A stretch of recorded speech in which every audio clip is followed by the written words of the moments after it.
नमस्कार दर्शकों, खबरों की खबर के हमारे इस खास कार्यक्रम में आप सभी का बहुत बहुत स्वागत है।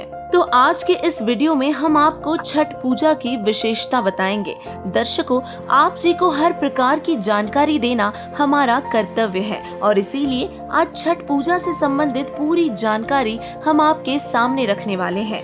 छठ पूजा षष्ठी पूजा का पर्व कार्तिक शुक्ल पक्ष के षष्ठी को हिंदुओं द्वारा मनाया जाता है और ये पर्व साल में 2 बार आता है, एक चैत मास में और दूसरा कार्तिक मास के शुक्ल पक्ष में। छठ पूजा भारत का विशेष पर्व है जो वैदिक काल से मनाया जाता रहा है, परंतु भारत के बिहार राज्य में ये पर्व खास तौर से मनाया जाता है। ऐसा माना जाता है कि यह पर्व बिहार के लोगों का सबसे बड़ा पर्व है और बिहार में ये पर्व बहुत ही धूमधाम से मनाया जाता है। माना जाता है कि 4 दिन तक मनाए जाने वाले इस पर्व के पहले दिन सेंधा नमक और घी से बने अरवा चावल और कद्दू की सब्जी प्रसाद रूप में ग्रहण की जाती है और फिर दूसरे दिन उपवास रखा जाता है जिसमें अन्न व जल का त्याग करना होता है और संध्या के समय में खीर बनाकर पूजा की जाती है और फिर खीर का प्रसाद ग्रहण किया जाता है और व्रत खोला जाता है। तीसरे दिन डूबते सूर्य को दूध चढ़ाते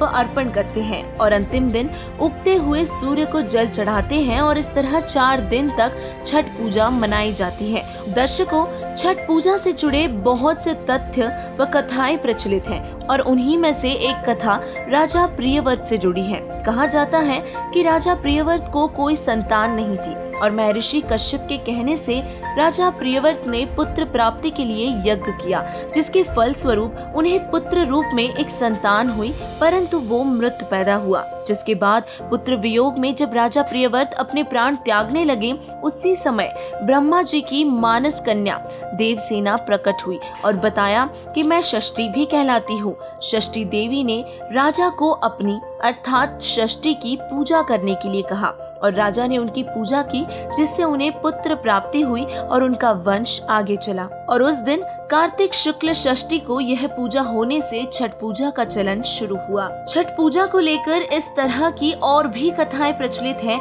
ये पूजा लोक वेद में आती है, किसी भी शास्त्र में इसका कोई प्रमाण नहीं है। राजा प्रियव्रत ने पूजा की तो उन्हें पुत्र प्राप्ति हुई और माता अदिति ने पूजा की तो उन्हें पुत्र प्राप्ति हुई। कर्ण ने पूजा की तो वो महान योद्धा बने और लोगों का कहना है कि छठ पूजा करने से हमारी सुरक्षा होती है व स्वास्थ्य लाभ भी मिलते हैं। परंतु आश्चर्य की बात यह है कि छठ पूजा का प्रमाण किसी भी शास्त्र में नहीं मिलता। चारों वेदों व गीता में इस पूजा का कोई भी उल्लेख कहीं पर भी नहीं है। छठ पूजा लोक वेद में आती है, जिसके करने से साधक को कोई भी लाभ प्राप्त नहीं होता। यदि छठ पूजा करने से आयु लंबी होती है और व्यक्ति स्वस्थ रहता है तो छठ पूजा करने वाले साधक जो बेमौत मारे जाते हैं, उनकी रक्षा आखिर क्यों नहीं होती। रीति रिवाजों के अनुसार मनाए जाने वाले छठ पूजा का यह पर्व शास्त्रों से बहुत दूर है। हिंदू धर्म के पवित्र शास्त्र, पवित्र चारों वेद व श्रीमद् भगवत गीता जी छठ पूजा करने का समर्थन नहीं करते, जिसे स्पष्ट होता है कि छठ पूजा करने से साधक को कोई लाभ नहीं हो सकता।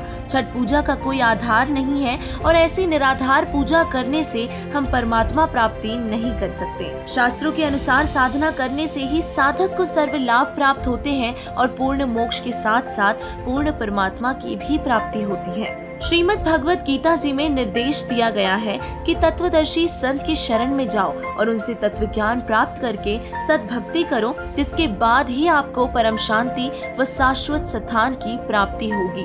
ऐसे में अब प्रश्न ये उठता है कि तत्वदर्शी संत को खोजे कैसे और कैसे पहचान पाएंगे कि तत्वदर्शी संत कौन है। गीता जी के अध्याय 15 के श्लोक 1 में तत्वदर्शी संत की पहचान बताई गई है, जो वर्तमान में मौजूद जगत गुरु तत्वदर्शी संत रामपाल जी महाराज जी पर फिट होती है।